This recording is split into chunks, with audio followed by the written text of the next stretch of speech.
I had a lot of money, I could buy a new apartment. I would be happy if I won the lottery. If I were you, I wouldn't ride that elephant.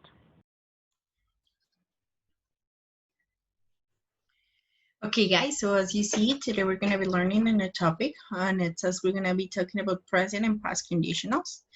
And today we're going to start talking about hypothetical situations.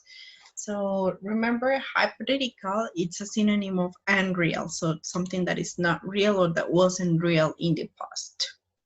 Ok, como les decía, vamos a estar trabajando condicionales en presente y pasado, hablando acerca de situaciones hipotéticas o no reales.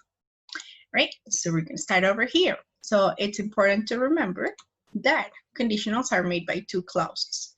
Okay, it's important to understand that clauses can be another way to say two sentences.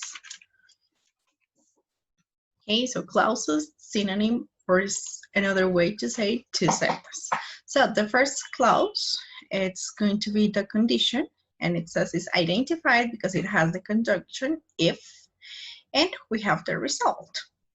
Okay, entonces, como les digo, los condicionales están compuestos por decirlo así, por dos cláusulas o dos oraciones. La primera es la condición, la segunda es el resultado. Entonces, la condición se caracteriza porque tiene la preposición, digo, la conjunción o la palabra if, que significa sí. Si esto pasa, tal cosa obtenemos. Okay? So, it's important to take into account that we have here that the order can vary. Es decir, que el orden puede cambiar. Es decir, que no siempre va a estar primero la condición, sino que a veces puede estar primero el resultado y luego la condición. Yeah, we're going to see how it works. Right, let's continue over here. So we have over here second conditional, right? So we're going to talk about only second conditional. Entonces estamos hablando únicamente en este momento del segundo condicional. So it says, it is used to talk about hypothetical situations or to give advice. Entonces, lo utilizamos para hablar acerca de situaciones hipotéticas o no reales y para dar sugerencias con respecto al pasado. Okay, so to talk about the past. Right, over here we have.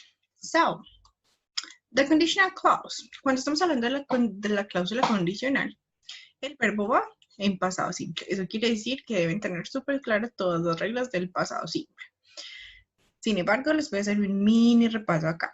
So, important to remember that when we're talking about positive sentences, cuando hablamos de oraciones positivas, estamos hablando de que el verbo va en past simple y que tenemos dos tipos de verbos. ¿Listo? Entonces tenemos los regulares y los irregulares. Entonces, sabemos ya que los verbos regulares son los que terminan en "-e".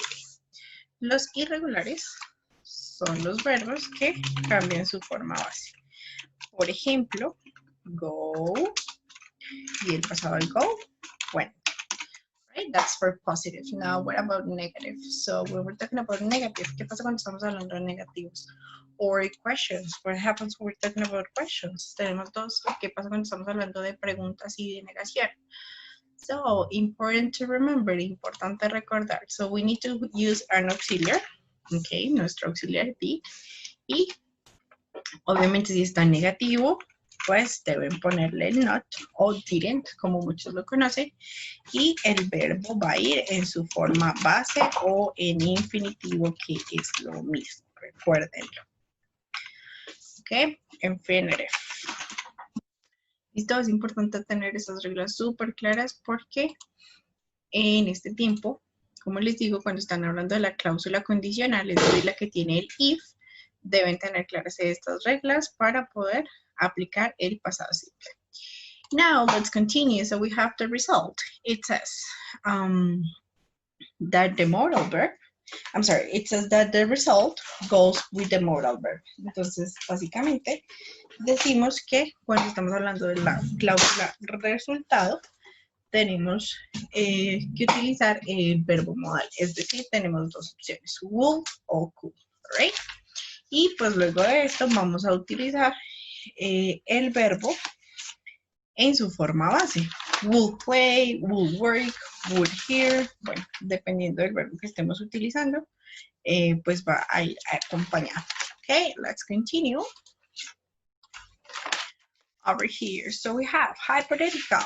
So we have over here some examples. It says, if I won the lottery, I will quit my job.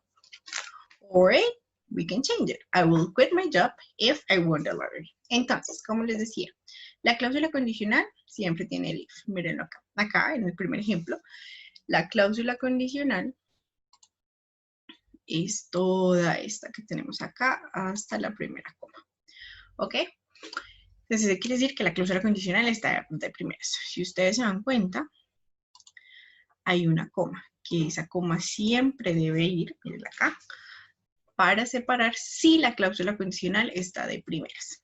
¿Ok? ¿Por qué? Porque tenemos dos oraciones y debemos tener una separación o una pausa. Entonces, si yo me ganara la lotería, yo renunciaría a mi trabajo, es lo que estoy diciendo. Entonces, estamos hablando, como les dije, de una situación hipotética. ¿Por qué? Porque no me he ganado la lotería y pues tampoco dejaría mi trabajo. Y tenemos la misma oración en la parte de abajo. En el segundo ejemplo, lo ven acá. I will quit my job if I won the lottery. Tenemos lo mismo. ¿Cuál es la diferencia? Que la cláusula condicional está después. ¿Cómo saben? Porque miren el if acá. Entonces, si ustedes se dan cuenta, cuando la cláusula condicional va de segundas, no tenemos una coma, sino que tenemos el if. ¿Por qué? Porque el if está haciendo la función de la coma. Yo dejaría mi trabajo si me ganara la lotería. Right? So, let's continue. Over here, so we have advices. Entonces, aquí tenemos la opción para utilizar, para dar sugerencias, perdón, o recomendaciones. If I were you, I wouldn't wear high heels. High heels, para los que no saben, son tacones. Entonces, primera cosa, si yo fuera tú, pero no lo soy, o sea, es una situación hipotética. Yo no usaría tacones, ¿listo? Entonces, si se dan cuenta, podemos tener la negación aquí. I wouldn't wear, ¿ok? Important to remember, estas cositas que tenemos por acá son tips que debemos recordar. Entonces, were can be used with any pronoun. Únicamente en el segundo condicional pueden utilizar were con cualquier pronombre. Recordemos que decimos que las reglas dicen que cuando estás utilizando he, she, it o I, utilizas was, pero en este caso, como estamos hablando de condicional, existe la posibilidad de que ustedes pongan algo como she were o it were y está bien, pero solamente aplica en el segundo condicional, ¿ok? Y nuevamente tenemos la misma regla, la cláusula condicional está de primeras, tenemos la coma y luego el resultado, ¿ok? Now, over here it says, when the condition is negative, it must have an auxiliary of past simple in negative. ¿Listo? Cuando la condición es negativa, es decir, la primera parte, la cláusula condicional es negativa, siempre debe utilizar el verbo auxiliar, es decir, did, en negativo, didn't, que era lo que les explicaba anteriormente. And finally, when the condition is first, the next clause must be separated by a comma. Entonces, siempre, esto es una regla que debe aplicar siempre. Si usted no pone la coma, está haciendo malas cosas. Entonces, siempre que la cláusula condicional de primeras esté de primeras, usted debe poner la coma. Right? So, I think that's it for today, guys. So, thank you very much and see you in class. Oh, look over here. If I had $1 million, I will travel around the world. Se dan cuenta que es una nueva situación hipotética, right? Guys, take care. See you in class and have a good rest of your day. Bye-bye.